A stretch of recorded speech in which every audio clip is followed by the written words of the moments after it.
गावात इतभर गजरा ग साऱ्यांच्या तुझ्यावर नजरा ग मनान तू लय हौशी ग पोरी मनान तू लय हौशी ग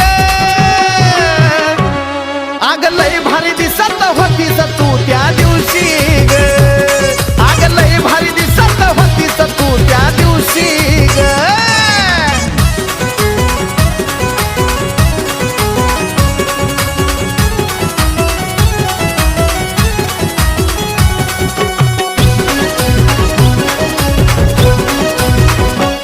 सांग ध्यानात हाय का तुझ्या तुझ्या घरात होती पूजा सांग ध्यानात हाय का तुझ्या तुझ्या घरात होती पूजा मी बी सोडून सारी लाज लजा तुला बघून घेतली मजा माझ्या डोळ्याला दिसना कुणीच ग बसलीस ध्यानी